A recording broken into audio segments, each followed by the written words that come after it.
Let's talk about the mathematics of success. Let's talk about the mathematics of success, and I will convince you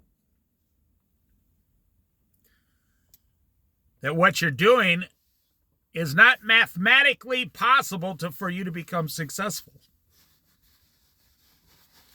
Success is a constant forward-moving motion. Success never stands still, and I'll prove it to you. As far as becoming successful, yes or no, you're either moving forward or you're going backwards. There is no standing still, and I'll tell you why. That's been my experience in this world. You know, I'm over 63 years old. It doesn't mean I'm smart. It just means I got a lot of experience on what to do and what not to do.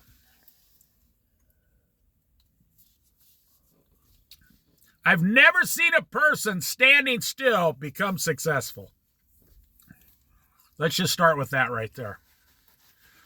I've never seen anyone in my lifetime become successful by standing still and maintaining what they have already.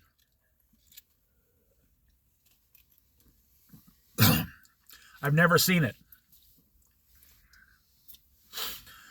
You think you're maintaining, but, going forward, inflation takes over, technology changes, everything changes. I'm not saying you got to keep up with all that, but that stuff will, if you're standing still, that stuff will slowly drown you out and drown you.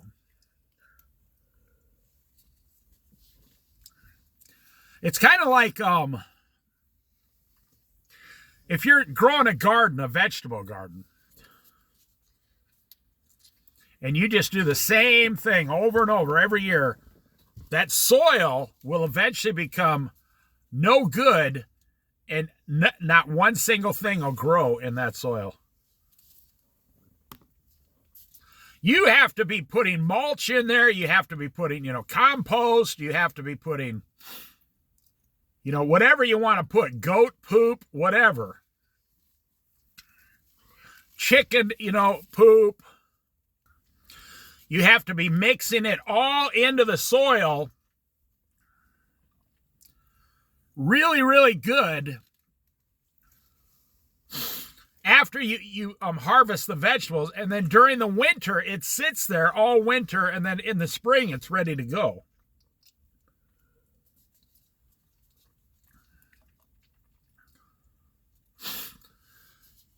Most people that tell me they're maintaining,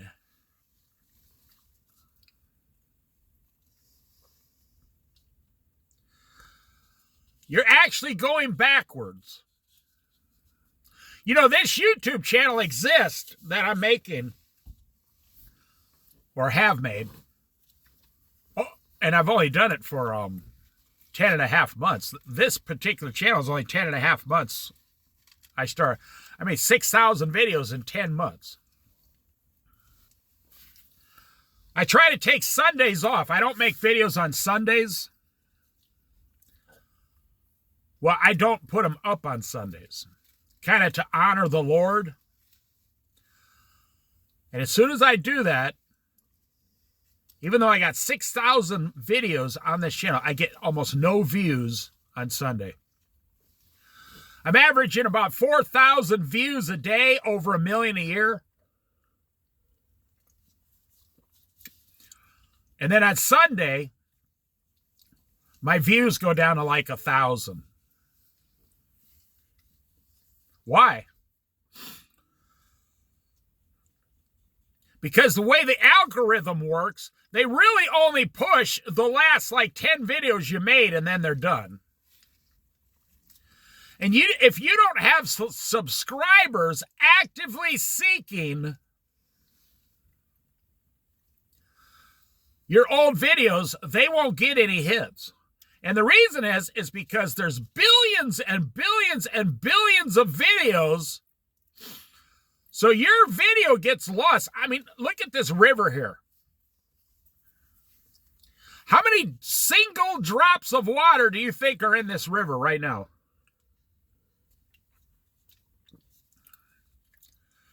It would be quadrillions to the 100. And that's what it's like. So let's say there were 100 billion. Well, let's say 5 trillion. And then I go put a glass of water in there. It just gets lost instantly. That's what YouTube is now. YouTube is too successful. So when you make a video, it has a limited life shelf if nobody else is looking at it. It's kind of like, Taylor Swift. I liken Taylor Swift to, I don't think about Taylor Swift one way or the other. I liken Taylor Swift to Cher, like Sonny and Cher.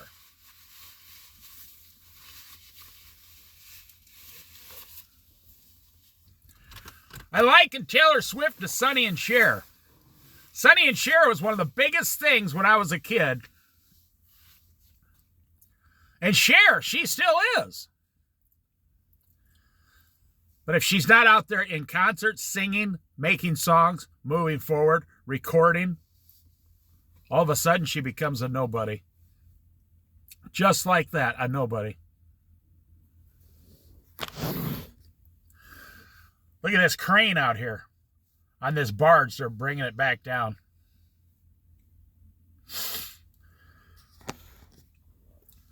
Well, the same thing's with Taylor Swift. Taylor Swift has a shelf life.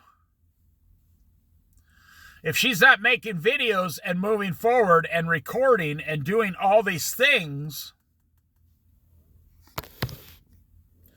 guess what? She will start to go backwards. Now, I'm just using this as an example. She doesn't have to be a famous. She could go home and just make birthday cakes for the rest of her life if she wanted to. But she would be moving forward, is my point. She wouldn't stand still. Everyone's like, oh man, I wish I was rich and famous. You couldn't handle it. People say, oh, sure I could. No, you couldn't handle it because you're too lazy, you're too fat, and you're too stupid. You think, well, that's not very nice to say. Well, I'm not here to be nice. I'm here to tell you the truth. And what you do with that information is up to you. I have nothing against you personally. I don't even know you. I'm talking about in general terms. Did you know that 1%... Do you know, I saw this morning on the news. Do you know that 1% of the wealthiest people in America own 83% of all the wealth in America? Let me say that again. 1% of the wealthiest people in America own 83% of all the wealth in America. The United States has an annual GDP of about $37 trillion. The 1% in America control in their businesses and everything over 30, 32, 33 trillion of that every year. And the bottom 90% own less than the top 1%, or bottom 83% own less than the top. No, it's the bottom 90% own less than the top 1%. Why am I telling you that? Because we're talking about success. So success, if you stand still, It's like exercise. How long do you have to exercise? Until the day you die. Exercise. How long do you have to walk? Hopefully, you'll be walking on the last day you die. Someone asked a guy, well, how many times do I have to read the Bible? The guy responded, you're going to read the Bible every day until the day you die.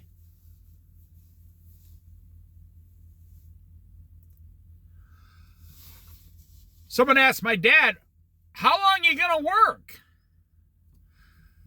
Now, he was a man's man from the farming community of the 1930s, right after the Great Depression. Truck driver, built his own 4-bedroom house from the ground floor up. I know because I was there. Split 150 pickup loads of wood on his day off on Sunday. He worked 6 days a week driving a truck. And he did all that other stuff and planted all those fruit trees and animals and crops on his one day off. And someone asked him, how long are you going to work? He said, until the day I die. They said, well, you're not going to stop and retire and take it easy? No, my dad knew something that other people don't know. When you stop,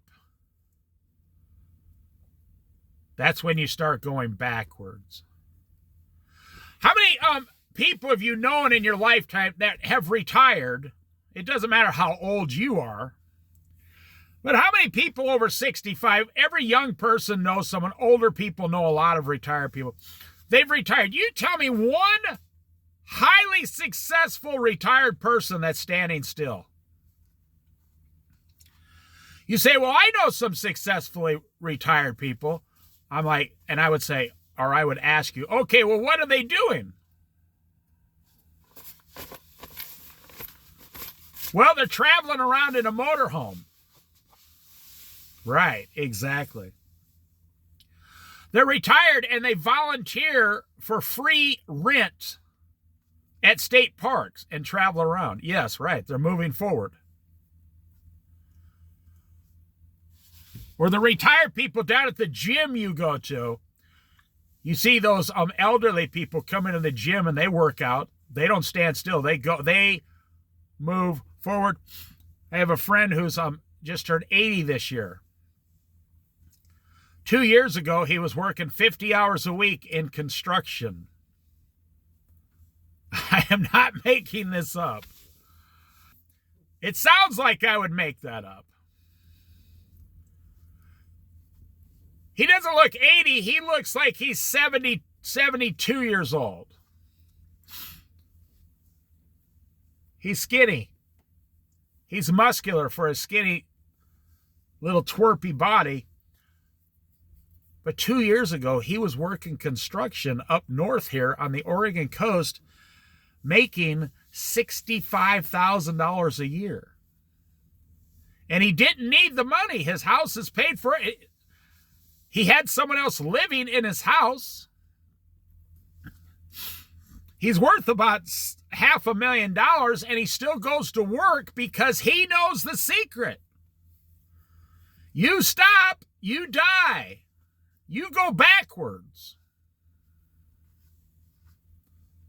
Let me tell you this, the enemy wants you to stop.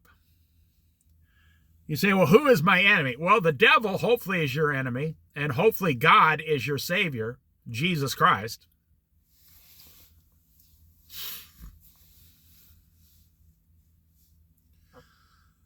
I was talking to a person online recently. They were saying, there's no way you could know that you're saved, and that's why Christianity is false. There's no way with 100% certainty you could know you were saved. And they said to me, now I don't hardly leave comments. I just left a little comment, and this person from a foreign country came on and started yelling about God and Christians. They said, prove to me that you know you can be saved. With all the religions, the false religions, all the people that are wrong, they're not saved. I've said very simply, that's easy. Jesus, God is faithful. Jesus is faithful, not you. It doesn't come from man. It comes from Jesus. Jesus lets you know you're saved. The person never came back because I gave them the answer. See, how many people do you know spend their whole life forcing to go backwards? They argue, oh, people, you can't have faith, no faith, no faith. I don't believe this, I don't believe that. These people aren't going forward. They're not standing still. They are on purposely and aggressively moving backwards on purpose. They had a taste. Now listen very carefully. They had a taste. Some of these people have had a taste of what it takes to become successful. I was a restaurant manager for 25 years. I worked for 40 years in my life. Well, 35 years, actually. I retired early. I says, well, I stopped taking a paycheck, put it that way, from other people.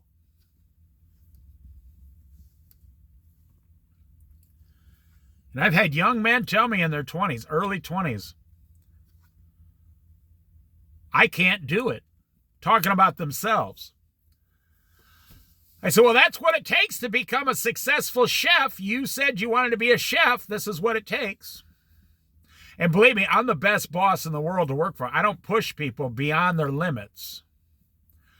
I let them figure it out because I learned a long time ago, if someone doesn't want to be there, you can't make them be there by pushing them into, no. If your children don't want to go to college, don't force them to go to college. They'll just screw the whole thing up. If your children don't want to go down a certain field and work, don't force them. Let them work where they want to work, or they'll just get worse. And these young guys that say, I mean, I've actually had young men crying, weeping tears of pain, emotional pain. They can't handle it. And I say, that's okay. You're probably good at something else. So I'd sit them down. What do you think you'd really like to do? Go get a job in that field. Do that. Well, I thought I'd like to be a chef. I said, well, that's because you look at being a chef on TV. Like with Gordon Ramsay, they take an entire hour to make one dish. Now, Gordon Ramsay knows that's not how it works. That's just how the show is structured because of the drama around avocado toast. But in the real world, I don't care if you're a 5-star world-class chef. When you have 100 customers out front, you have to make 100 world-class meals. You better get moving. And there's very few people who can handle it. Now, I've always said I'd rather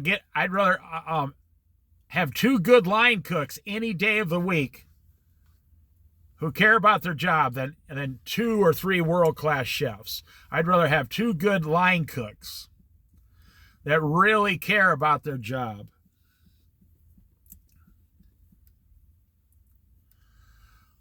Well, let me sum this up for you. If you're not moving forward, now here's the good news. You can move forward 1% at a time. You know, even a snail or a slug moves, 20 or 30 or 40 foot a day. Even a turtle can move literally half a mile down a stream if it wants to. You know, one thing, I'll give this example. One thing that's always fascinated me is sea turtles.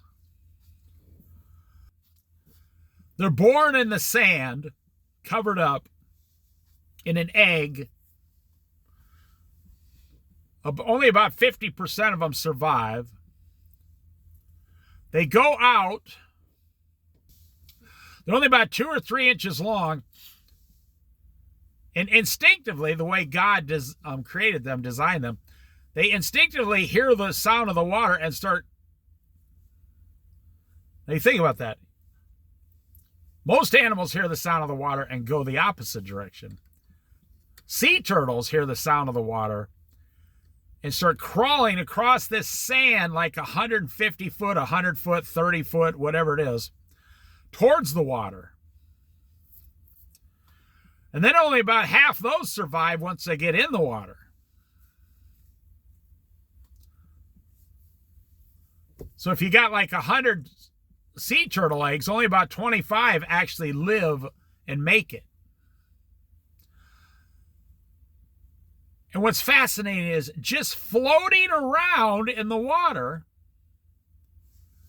these sea turtles, some of these sea turtles live to be 150 years old, 100 years old. I saw they had the sea turtles that lived to be like 180 years old, just floating around and always moving forward slowly. That's all they did. Even sharks can't bite through them. They don't want them. They get pushed around. They get hit by propellers of boats and they're fine. It is just fascinating. You would think, now the design of this sea turtle, you say, oh, they're not going to, you're going to take, if you said to God the Father, you're going to throw the design of those sea turtles into that chaotic ocean, and you say they're going to be just fine. And you see God's wisdom, he says, yes, they have to be designed that way to survive. It's fascinating to me. And they live 100 years, longer than most humans. Not longer, 99% of all humans. Because they never stand still. They're always moving forward ever so slowly. Always moving forward. The nature of things, the way the earth was created, God created the heavens and the earth. The nature of things, it never stops moving. It's always moving. Well, like me, some people would say I go slow, but I make videos every day. I do other things that I don't tell anyone. I read my Bible most every day. Make these motivational videos, these training videos on how to be successful.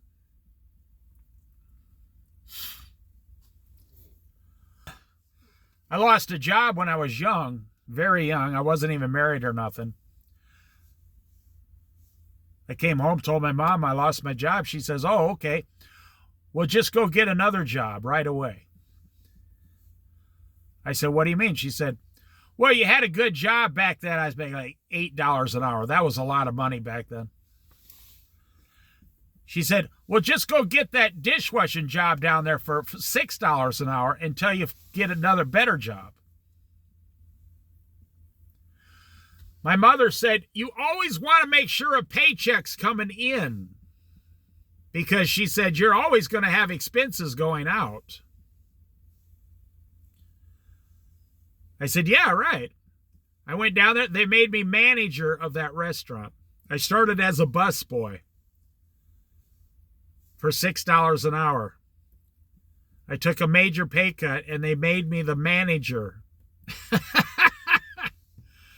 My mother was right. You can't stand still. So we're out there, me and my mother, planting these vegetables in the garden. And 3 weeks. I'm like, nothing's happening. I mean, I was only 10 years old. I never planted vegetables before. I didn't know it was going to go on. I said, we did all that work. My mom says, now this was during the summer. I was out of school. So she says, well, one day we're going to walk out here to work and this whole thing will be covered with sprouts. The whole thing will be green, shooting up right now. It'll happen overnight while you're sleeping. One morning we went out there. It was like 24 hours later. We had a whole garden of 1-inch tall green things shooting out of the ground.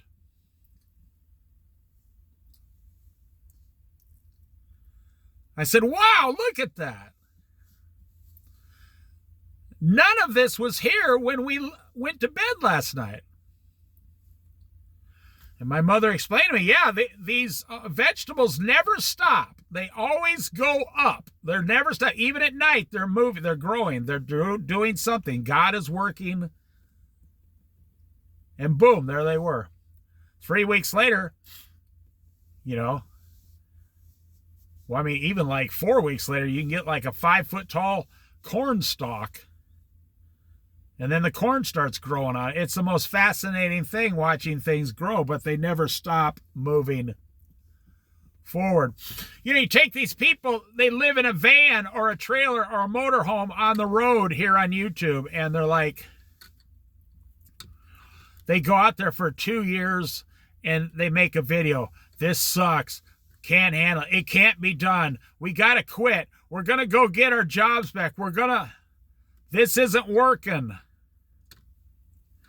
Well, that's because a lot of 25-year-olds have been lied to and believe the lie that you can go sit in a van with zero money coming in and you will be just fine. And it's just 100% false. If you don't have anything coming in, you're going to fail standing still. I tell friends, don't just sit there in your trailer doing nothing. Get a job washing dishes 3 days a week. And they say, well, what good would that do me? What good will it do you? It'll do you $200 a week good. That's what it'll do you. That's what it'll do you for. That's $800 a month. And they say, yeah, well, I got $50,000. How's that going to help me? Oh, geez. The world is so broken that I even have to explain some of these things. Say, how much are your living expenses every month? They say, about $800 a month in a vehicle. Right. So if you wash dishes Friday, Saturday, and Sunday nights at the restaurant and then go back out to the desert, you got all your living expenses covered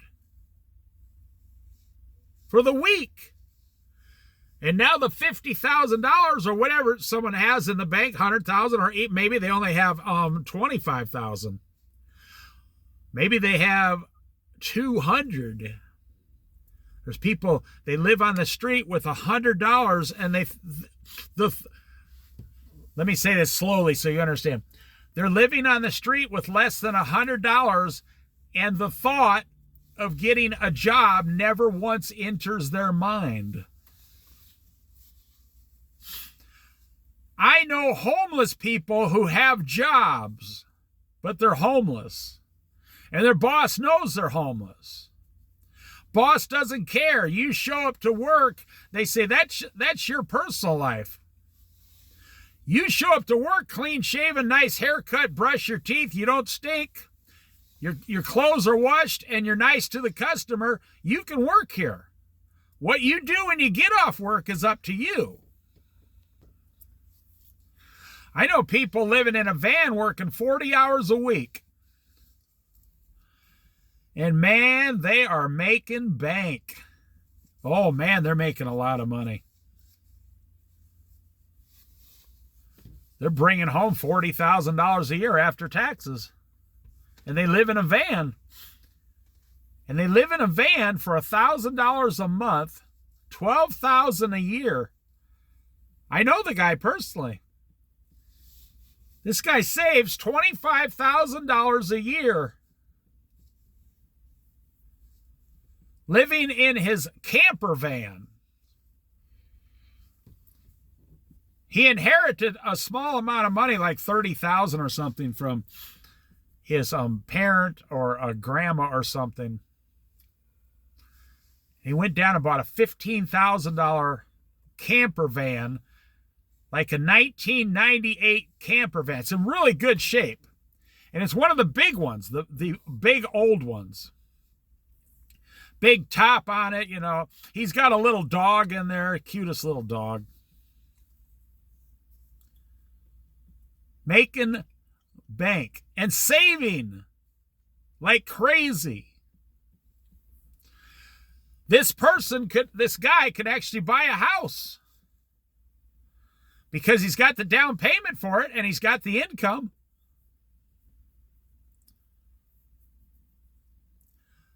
I know a couple who they live in like a $600 a month apartment, and they both combined they make over $100,000 a year after taxes. They're 100% debt free, and I'm not making this up. They save $70,000 a year. And they're only working 40 hours a week each. They don't live around here. They live in another state. I know a lot of people, their house is paid off, and it only costs about $800 a month for all the expenses, and they're still working full-time, bringing home like $80,000, $90,000, $100,000 a year. And now that their house is paid off, they say, well, I'm going to try to do this for about 10 years and become a millionaire. Now, let me wrap this up. If you're not moving forward, you'll never become successful.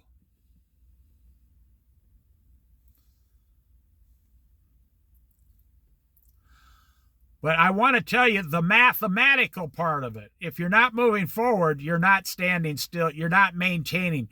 With success, there is no such thing as maintaining. Every restaurant I ever managed was number one. And I'm not exaggerating. I give the credit to all the employees. I'm just good at motivating people. And then they do everything. Every restaurant I worked at was number one. But every year we had to change the menu. I realized that. You have to change the menu 10% every year. Restaurants who keep the exact same menu go out of business. And you have to get a little sticker that says new item. And you have to put it on the inside. You have to stick it to the top of that new item on all the menus. You only order like 100 menus. You only get like 100 menus, and they're laminated. And you put the little sticker, new item, and, you know, the hostess or the host has to clean the menus every day. And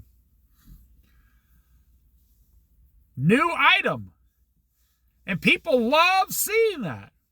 And in the one column, it would say, these are our new items this year, and you come out with them in January. It's so amazing how stupid people are when it comes to managing a restaurant or their own business. You're thinking like an owner. All you have to do is think like the customer.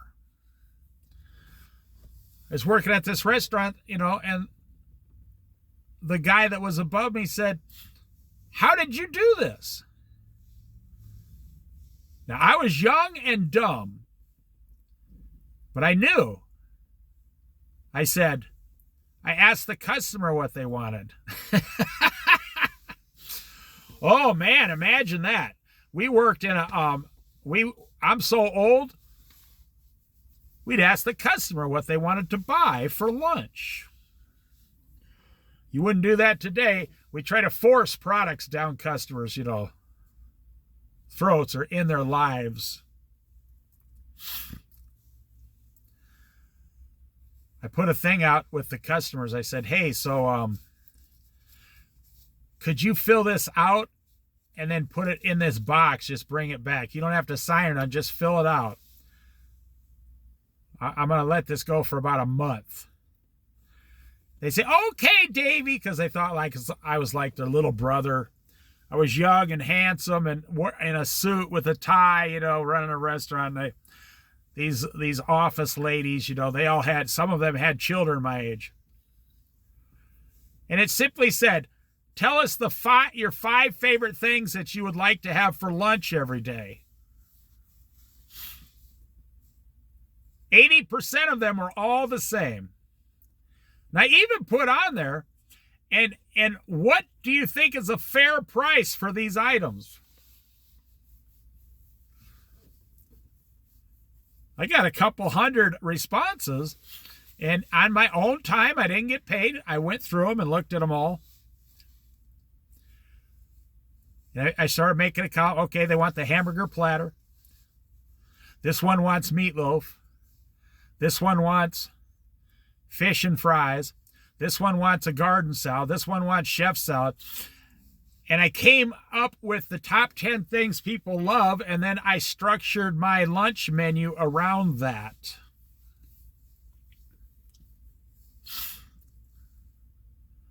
And the customer says, wow, he actually listened to us. And because we were making what they wanted, and then on Saturdays we would do spaghetti and meat sauce and meatballs. I was one of the first ones to ever do this, probably in the history of the world. And it wasn't my idea. I got it from a school teacher. Now, you got to remember, this is 1983 or 84. All you can eat spaghetti on Saturdays, all you can eat spaghetti, $4.99, $5 per person. And it came with 2 pieces of garlic bread. It wasn't all you could eat bread. It was all you, and we told you get 2 pieces of garlic bread, but the spaghetti and the sauce is all you can eat. And anybody could cook spaghetti in a restaurant, but you had to make the sauce taste really good. So back then, you could make, as a restaurant, you could make an entire plate of spaghetti and sauce and 2 pieces of bread for less than $1, and then you could fill it up twice for like another 75 cents. So now I saw a guy eat like 4 plates of spaghetti once. That was about it. He was a big, huge, fat guy. He said, I'm coming down here every Saturday. He said, I'm going to eat enough spaghetti on Saturday. I'm not even going to eat on Sunday. I said, well, sir, it's all you can eat. Bring your friends and everything, your family or whatever. He says, I'm not married. I ain't got no family. I said, you don't have a girlfriend? This guy says, no. I said, you want to know how to get a girlfriend? And he looks at me. He was like 45 years old. He looks at me and goes, yeah, okay, kid, you tell me how to get a girlfriend because I can't get one. He was being sarcastic. I said, you think I'm joking? Is there some girl you like? He said, yeah, I got my eye on a couple girls. Well, why don't you invite them to the all-they-can-eat spaghetti on Saturday with you for only $5? And this guy looked at me and said, wow, that's actually a really damn good idea. That's a great idea. He says, I guess, you're just young and dumb. He told me, I guess you got the answer. He says, I'm going to try that. I said, the most they'll say no. Say, hey, they got this Saturday afternoon all-you-can-eat spaghetti for $5. Why don't you come on down and I'll buy you all-you-can-eat spaghetti. Now, most people would eat 1 plate and they were done. About 40% would eat 2 plates, but they couldn't finish the second one. And boy, oh boy, it was amazing. It drove the dishwasher crazy because we had to use you have to legally use a new plate every time you put it out there. Me and 2 school teachers, we were just pumping out the all-you-can-eat spaghetti all day Saturday at this little restaurant. And they were working there part-time to make extra money to send their daughters through college. Well, the one guy was sending his daughters. The other guy was single. He was using his money. He was getting a master's degree in teaching at the University of Iowa during the summers. And he got it too, and he became he wasn't even a principal. He became superintendent of all the principals one day. This guy went to the top of his field. And I used to stand right next to this guy and serve up all-you-can-eat spaghetti on Saturdays. And we had 4 waitresses. Two of them were 16. One was 17 and one was 18. They all went to the same high school. They all loved each other. And it was so cute watching these young kids. Now, I was a kid myself, actually, and I'm not making this up. It was so funny how God works. The regular waitresses, I'm only working Monday through Friday. I said, that's fine. I'll have the girls come down Saturday and Sunday.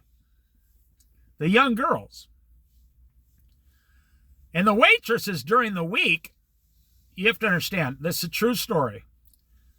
They made $2.30 was minimum wage back then, plus tips. Seriously.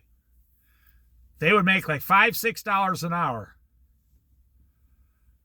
These old ladies during the week. And on the weekend, these young girls were making like $25 an hour serving up that spaghetti for like 7 hours. And they would come on. I tell them, I say, listen, girls, just keep your mouth shut. Have fun. Don't complain. Flirt with the customers. You probably know half of them, their parents. Just take out the plates of spaghetti nice and bring it back. You're going to be moving for 7 hours and you're going to make a ton of money. And they would come back. They're like, I have $175 on me. And the 2 teachers that were cooking, they actually were their teachers during the 3rd grade and the 7th grade. So that's how the girls got hired. They said, yeah, we'll get you some girls out at the high school to work here. And they knew the best ones that needed the money. So I want you to imagine, you're 17 years old. Well, one girl was 16, 17, 18 years old. And you're making $150 to $175 in 1982.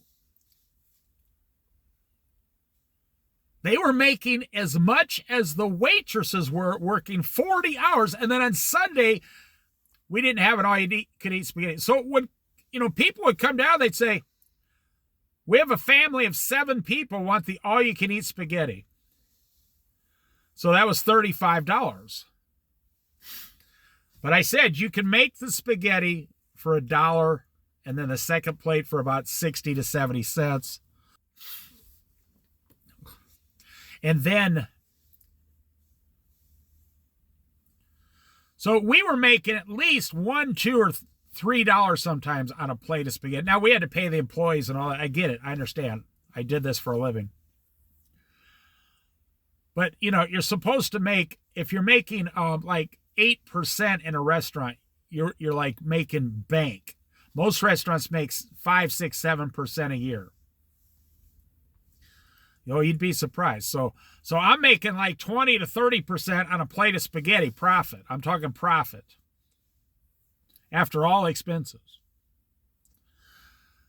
Oh man, it was fun. It was a good time.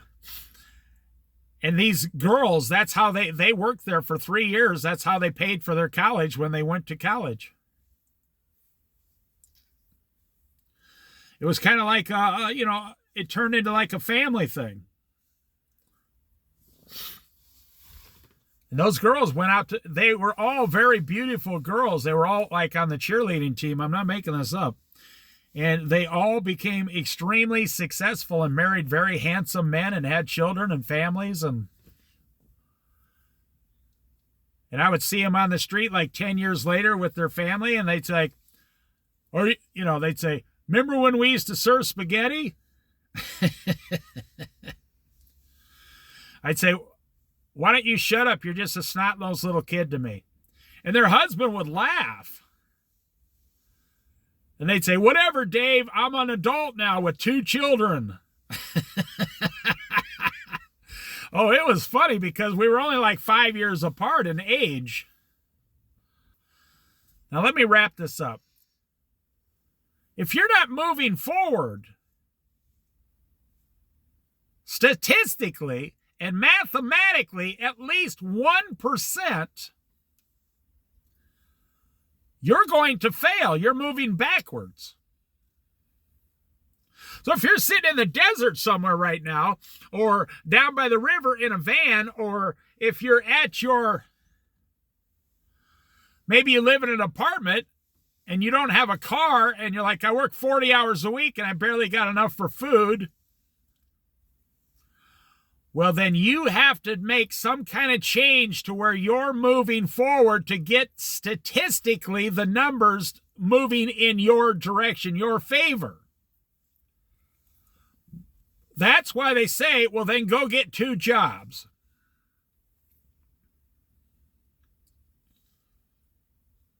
You'd be surprised in today's society. Walk into any job, I don't care where it is, walk in and say, I'm already working full time. I need 10 hours a week. I need 5 hours plus 5 hours. I'll work any 2 nights. I already got all the experience, everything. I know what I'm doing. You don't need to train me. I'm great with customers. I need an extra 10 hours a week, $16 an hour. You'll bring home $140 a week. I need that extra $550 a month to get ahead in life, and I'm going to do that for 2 years. Until all my bills are paid and I start making all these changes. The manager of that place, probably a woman, most managers are women today, they'll say, that's exactly what I'm looking for, a 10-hour-a-week employee to fill in. For the other employees, 2 days off. That's exactly what I'm looking for. And you'll get hired immediately. Now, the best way to move forward is to stay debt-free. The best way to move forward with Jesus Christ is to read the Bible every day for at least 30 minutes a day or 1 hour a day. And you'll always be moving forward with Christ. The best way to move forward financially is to always keep your expenses as low as humanly possible. Don't buy anything. Don't own anything. Take all your extra money and put it into a savings account, FDIC insured. No stocks, no bonds, no investments. Just put it in there. You're guaranteed. If the bank fails, the government will give you your money back. FDIC insured. No 401k. Forget about all that stuff. It's better just to have the cash and the discipline. Cash is no good without discipline. You want to lose 10 pounds? Let me tell you, you lose it 1 pound at a time. That's how you do it. You know, a lot of people, well, I just lost 70 pounds last year. I told you guys this.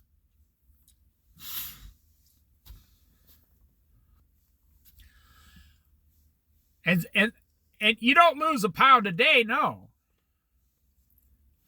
70 pounds in a year is about 6 pounds a month. So you go 7 days and you lost 1.5 pounds. And it seems extremely slow, but you moved forward 1.5 pounds. And some weeks I would lose 3 or 4 pounds because the way your body just reacts to certain things. And some weeks I would only lose 0.5 pound in an entire week. And you have to tell yourself, I just moved forward 1/2 pound. I'm still moving forward. If you're going to stand still, you're going to go backwards. If you're sitting out in a van somewhere wondering why things aren't going your way, it's because you're not working and moving forward. You should always do the dishes after you are done with dinner, because then you wake up the next morning all refreshed, moving forward, you see. You get that feeling, oh, I'm glad the dishes are done. My mom wanted my dad to buy a dishwasher when we were younger. Now, this was when they first came out. Nobody owned a dishwasher in the 1970s. Boy, my mother really wanted a dishwasher. And my dad made the mistake of saying, we do have a dishwasher. I married her. You're the dishwasher, honey. I married you to wash dishes. Well, that didn't go like he planned. So about a month later, we had a plumber in there installing a dishwasher. Because it's a real funny thing, dishwashers. You got to go behind the wall, and you got to hook up all the plumbing and push it back into the wall, you see. Well, that's the thing. My mother, after about a year, she said, I regret buying this dishwasher. Back then it was like, I think it was $359 at Montgomery Ward's. That was the old Sears.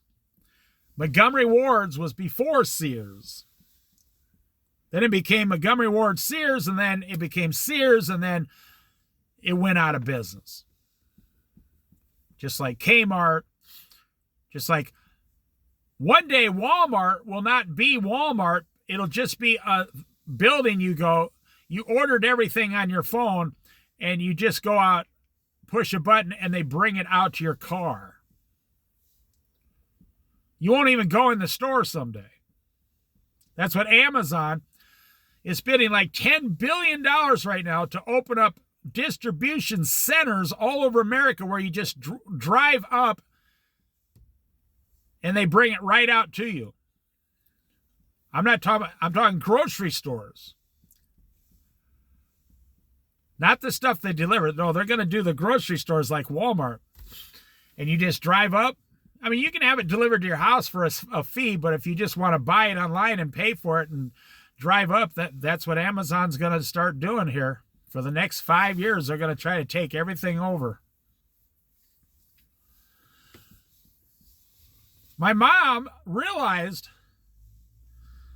by the time you scrape the plates and by the time you rinse all the plates, because back then dishwashers weren't that great, you had to rinse the food off. I says to my mom, you basically have to wash the dishes before you put them in the dishwasher and let the dishwasher wash the dishes. Because they weren't very good dishwashers back then. She said, yeah, well, I didn't realize that. See, she, the TV generation, she saw the ads on TV. She says, I want one of those. She says, it's going to save me time and money. What's funny, it ended up costing her money because the water cost more.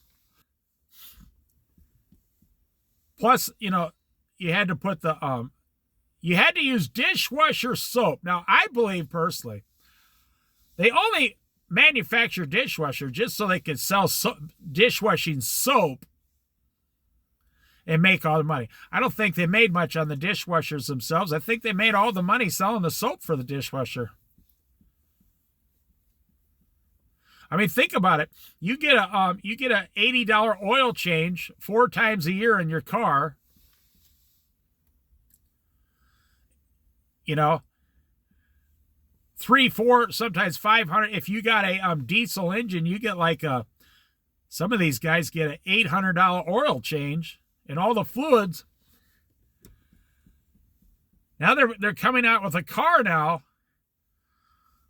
that is so computerized. There's going to be one of the first ones. You're going to have to pay a monthly subscription for the computerized parts in your car to run your car.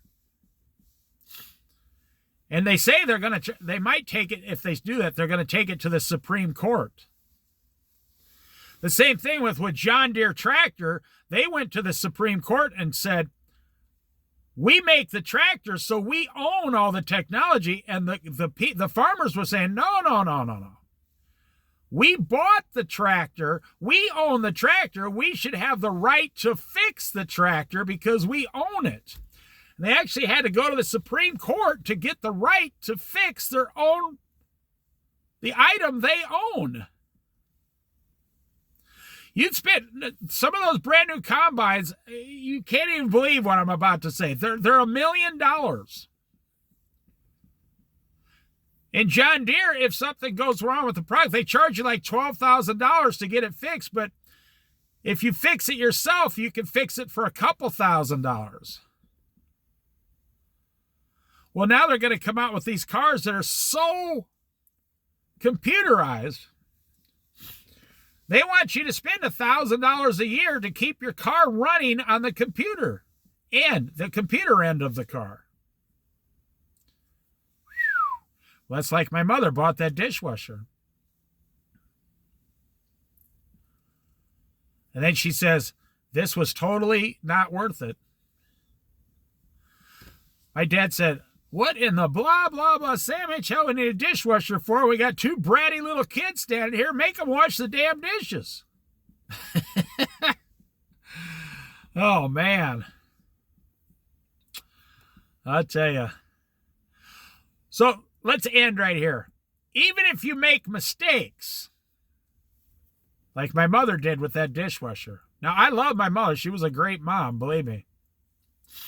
She only made 2 or 3 mistakes her whole life. If you make mistakes, that's okay, because even if you make a few mistakes in life, as long as you're always moving forward, you're always going to get ahead.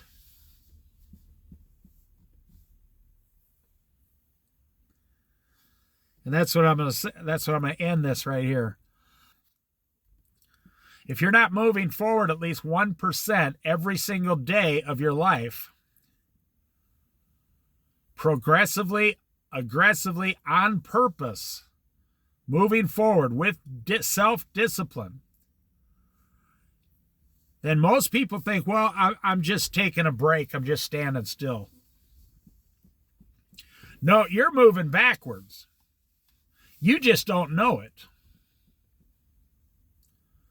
You're going backwards and you don't know that you're going backwards. It's really kind of crazy. Like you went out and bought a $450,000 house on payments. You just set yourself back financially for 30 years.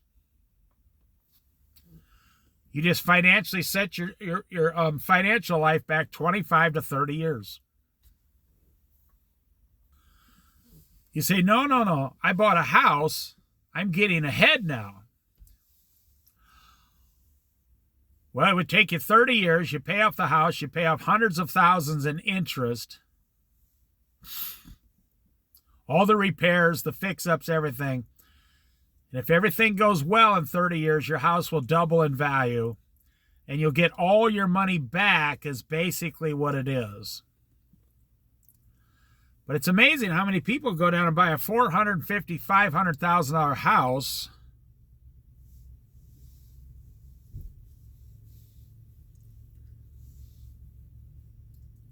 and they say, I own a house. Hey, I own a house. It's like, you don't own a house, you own a mortgage. The bank owns your house until you pay it off.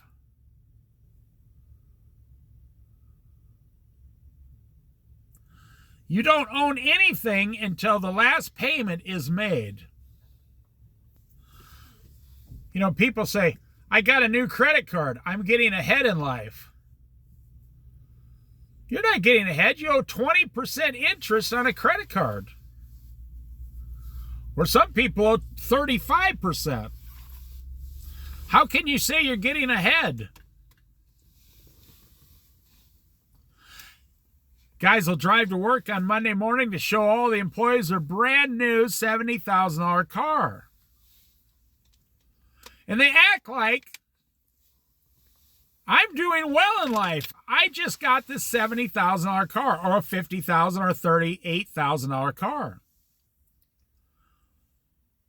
Oh, so you paid cash? I didn't know you had $50,000 cash on you? Question mark. No, I didn't pay cash. I make payments. I rest my case. How many people get in their brand new car? I'd say every single one of them. And they drive to work on Monday morning. It's like cattle going to the slaughterhouse. You know, the cow gets in the back of the trailer and says, hey, they're taking us on a road trip. And they're taking them down to the slaughterhouse to shoot them and eat them. Why do you think we have such strong banking laws and money laws and contract laws in America? There's probably 5 million lawyers in America that only work on contract laws. Because once you sign that contract, you're stuck. You own it. They don't want you backing out. So you go, the only person laughing is the bank. On Monday morning, they say, hey, while I was sleeping last night, we made 100 people an automobile loan. Because it's all programmed now. We made 100 automobile loans last weekend while I was out playing golf. Now, I'm not saying bankers don't work hard. They work hard. I'm not saying there's anything wrong with bankers. Bankers earn their money. It's a job, just like anybody. And they're getting all this interest on that loan. How do you think the mafia survives? They make loans and people pay them 25% a month, or they get their legs broken. But you buy a brand new car and you show up to work and go, let's see, when you left work on Friday, you were debt free. When you showed up on work on Monday, you owed $45,000 on a loan. And you're acting like you did this to benefit your life and get ahead. No, it doesn't mathematically work. What you did was you made a horrible big mistake and you're going to suffer loss for it. Well, if you borrow $50,000 for a car, you're going to pay like $12,000 in interest. So you lost $12,000 right there just signing the piece of paper. People don't think, hey, sign this piece of paper, just sign here and the car's yours. And the first $12,000 is mine, says the banker. And you drive the car home, and 1 week later, your $50,000 car is worth $44,000. And 90 days later, it's worth $38,000, and then it kind of levels out there. And if you say, hey, I lost my job, my wife lost her job, we ain't got no shoes, no food, we got to go down and trade this car in for a lesser car. Hey, remember me? I just bought this car here 9 months ago for $50,000. I go, oh yeah, how you doing? How's it working? How you loving that new car there, Bob? You want to buy a second car? No, we got to trade down. Okay, how much do you owe? Well, we still owe $46,000. We only paid $3,000 on the balance. How much will you give us as a trade-in? We're only going to give you $28,000. You're like, you have got to be kidding me. They say, no, we'll give you $28,000, and then we have to make profit on that, and that's only if we sell you another car. But we have good news. We will roll your bad equity into the new car loan. So now you're going to get a $35,000 car, but you're still going to owe $50,000. And tens of thousands of people do this every month in America. Well, let me wrap this up. If you're just out there standing around doing nothing, thinking you're maintaining, oh, I'm maintaining my success. No. It doesn't matter what you think, or it doesn't matter what I think. The Bible talks about it. A little sleep. This is what the Bible says about taking a break and maintaining and retiring and doing nothing.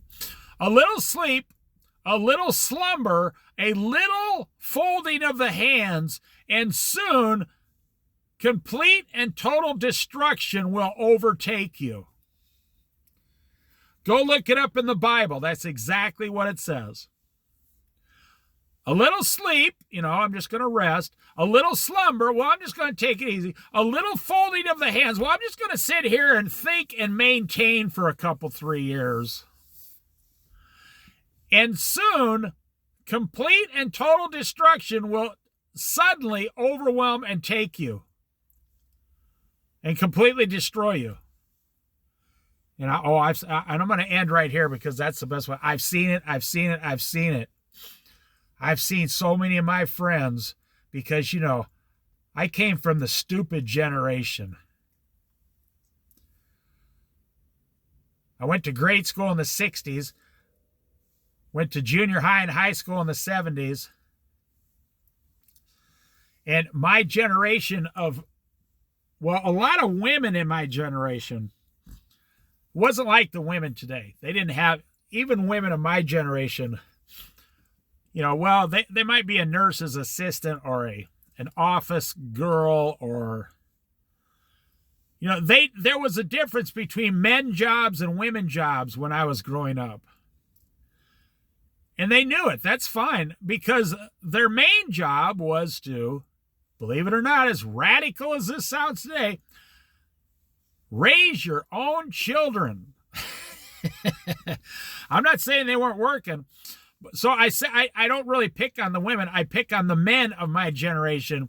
We were told if you just put on a suit and a tie and go work at JCPenney's, you can become the assistant store manager someday, and you can be doing really good there, George.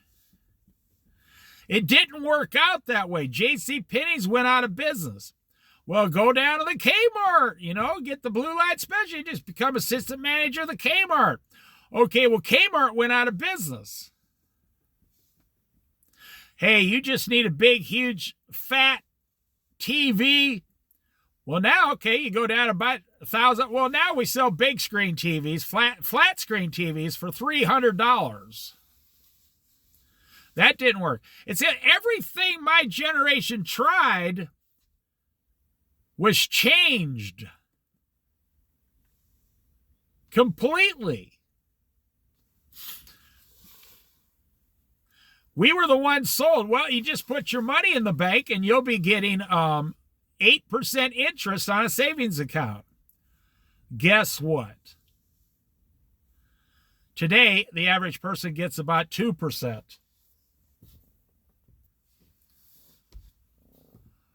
Well, now everybody gets about 2% interest. Well, you need to put all your money in the stock market. Yeah, well, okay. All the money you saved for 50 years of your life, you're going to take a chance on the stock market? Well, what you need to do is put your money in a Roth IRA. This is like 25 years ago. Okay, so we all start putting, well, first it was, we need to put all our money into the company stock. Okay, you started that when I was in my 20s. Then you start, okay, now we need to put, and then the company goes out of business. Then you need to put all your money into a Roth IRA. Okay, nobody does Roth IRAs anymore. Now it's 401ks. And look at what they're talking about. They want to get their hands on your 401k and turn it into a cryptocurrency account, a Bitcoin account. You have to literally be stupid or not paying attention to what's going on.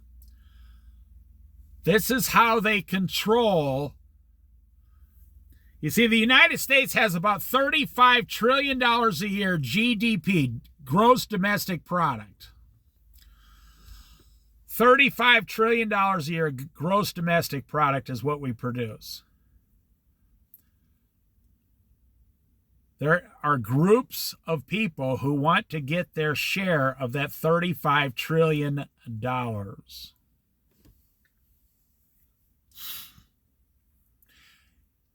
And you are like, well, you know what? I'm going to save $4,000 this year in my 401k, and my job's going to match it $1,000, so I'll have $5,000 in a 401k.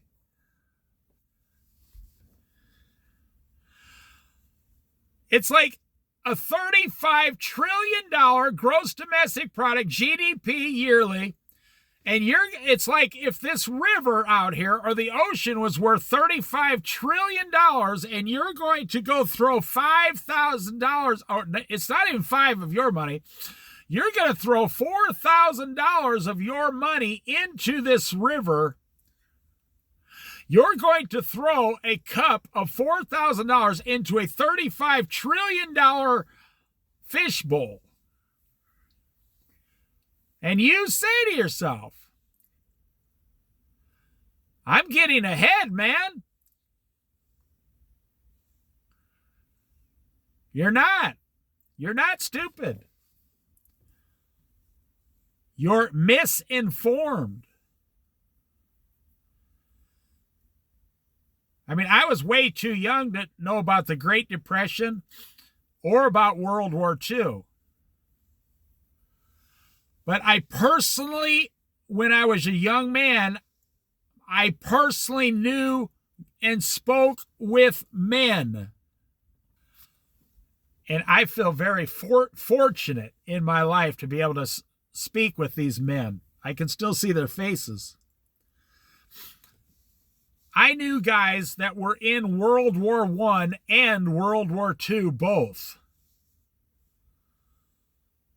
I knew farmers who went to World War I at like 16 years old and somehow survived.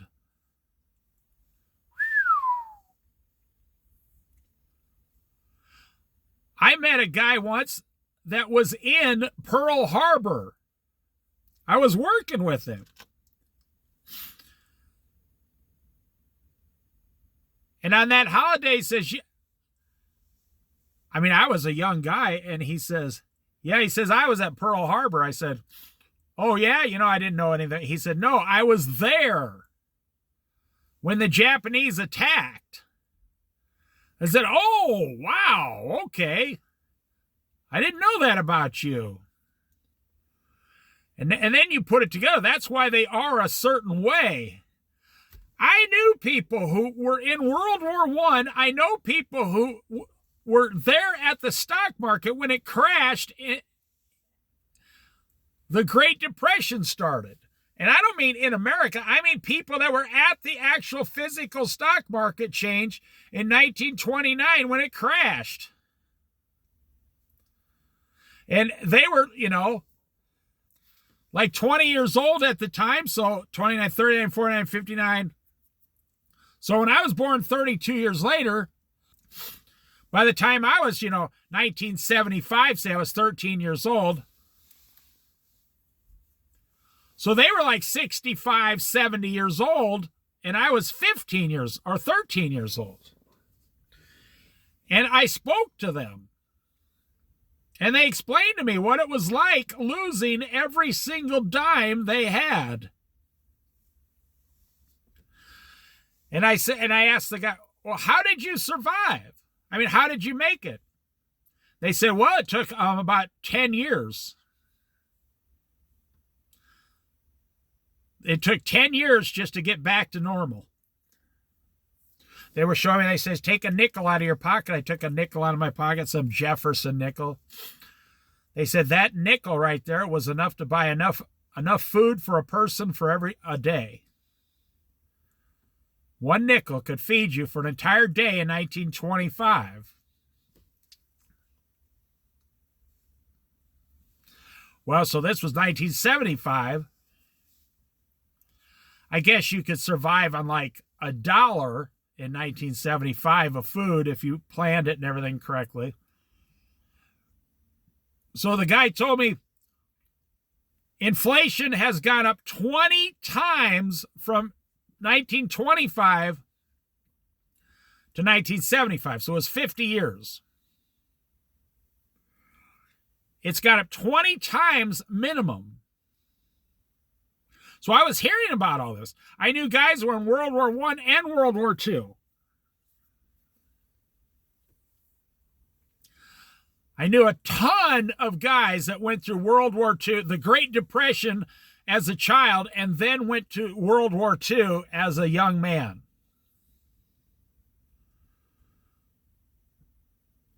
And they told me stories.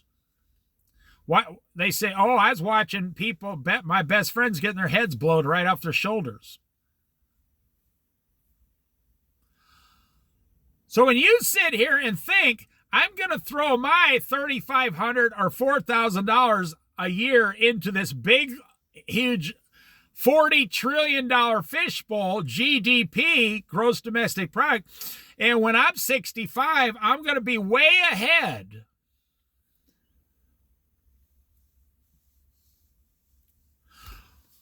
Well, let me tell you, let me end right here as like a warning. The top 1% of Americans financially have more wealth than the bottom 83% of all Americans. The top 1% of Americans financially have more wealth than the bottom 83% of all Americans combined. So let me ask you a question. Do you think you are going to financially control the future, or they are going to financially control the future? Even the government doesn't financially control the future of America because the government is broke. The government relies on the taxes paid by the top 1%. Do you know that the top 9% of taxpayers pay 80% of all the taxes in America? When they say, we need to have rich people pay more. Well, you can have them do that, but then they'll just turn around and lay off some of the employees, which is you, or they will just raise the prices to make up the tax difference. You know, Joe Biden and the Democrats, they say, we're going to have them pay, let's say they pay 10% now, we're going to have them pay 15%. Well, they'll just raise the price of all the products they manufacture 5%, and you will actually be the one paying the tax.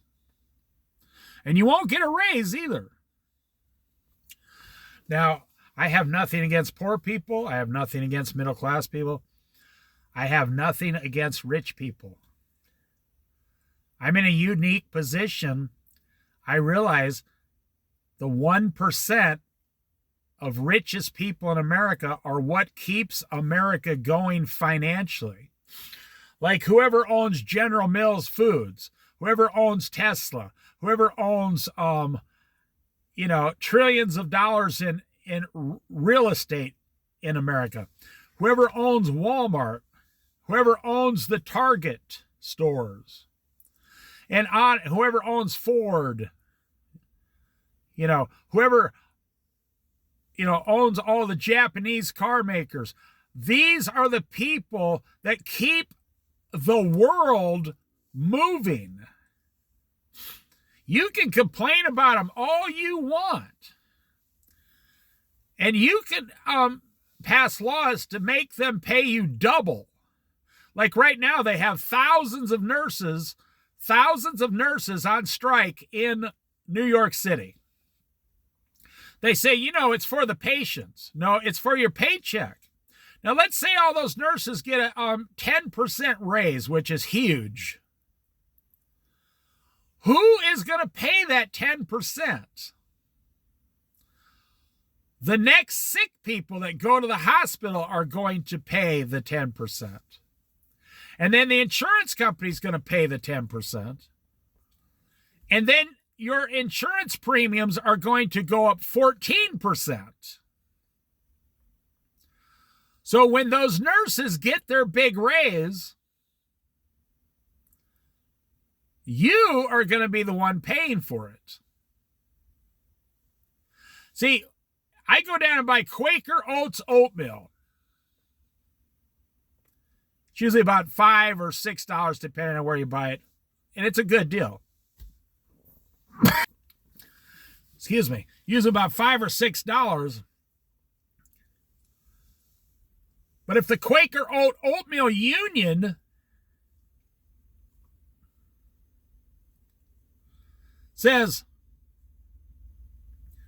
we're going to pay all our employees 20% more tomorrow, they're going to raise the price of that box of Quaker oatmeal by 25%. If you notice, during COVID, all of America started screaming and yelling, we want more money. And a lot of people got more money. And then a lot of the products went up in price.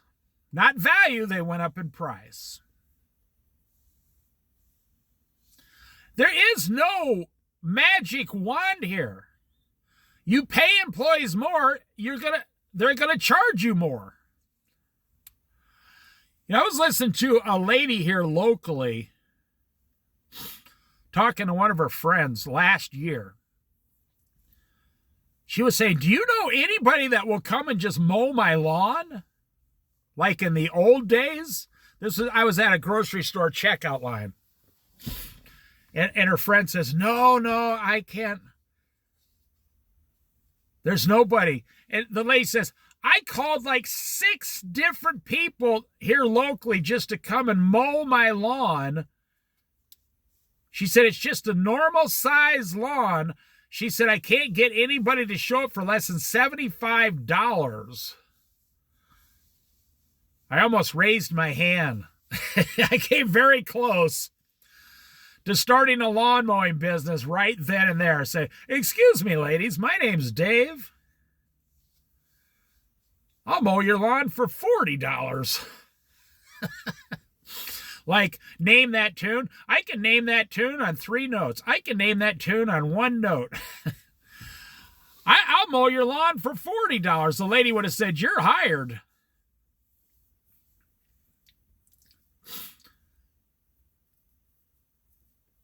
So you're going to have tens of millions of old ladies who can't mow their lawn now. They're retiring. In America, all you got to do is go down and buy a lawnmower and say, name your company. Attention, old ladies. I'm the guy you're looking for. It would be a very large business card. I'm the guy you're looking for, half-price lawn mowing. Make sure you make me some peanut butter cookies. They call up, what does this say? Yeah, I'll mow your lawn, half price. The other guy charges $80, $90. I'll do it for $20, $30, $40. You would have a customer for the rest of their life.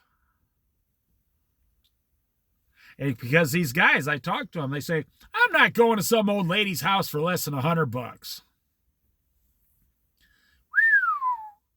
Like, man, there's so much opportunity right now. I could get 10 jobs this week right now. Well, I think I'll end right there. If you're not moving forward, you're not standing still. No, nobody is. You're going to go backwards and you're going to fail. If you're not moving forward, you are going to miserably sink into quicksand. That's how I'll put it.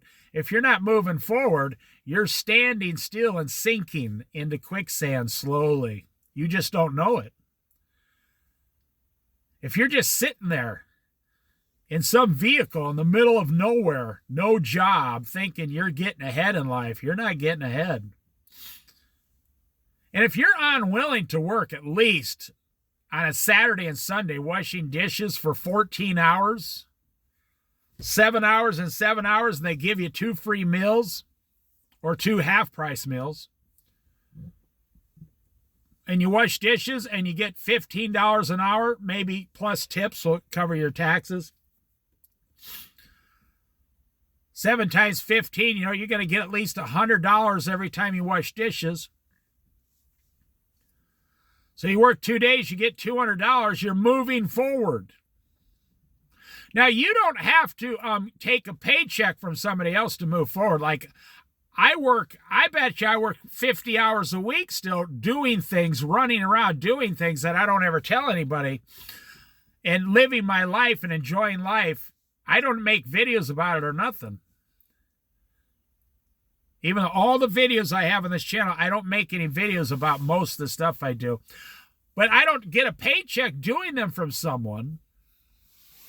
Now, I could change course in the future.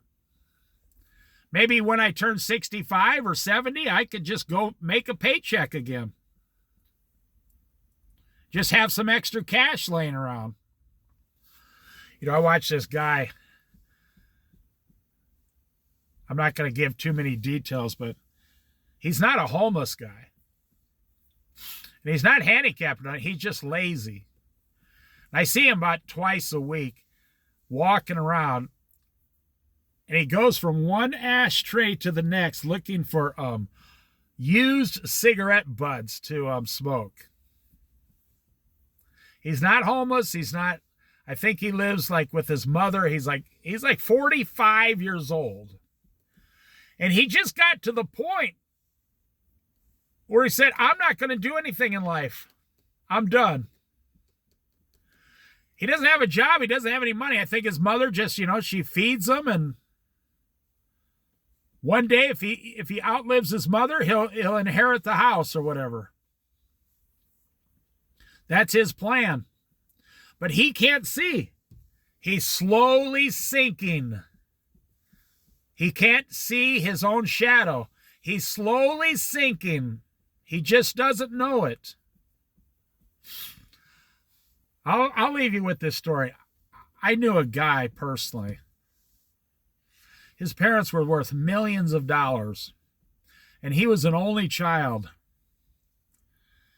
And they told him, you're going to inherit everything. Get ready. It's a big job. You're going to inherit everything. 2 or 3 houses, a few $1 million. There was a business involved. You're going to inherit everything. And he did. Now, there was a business involved that, like a lawyer's office. He couldn't do that. So he wasn't in the business, but he did everything he could to not get involved, not have a job, take the dumbest job, do almost nothing.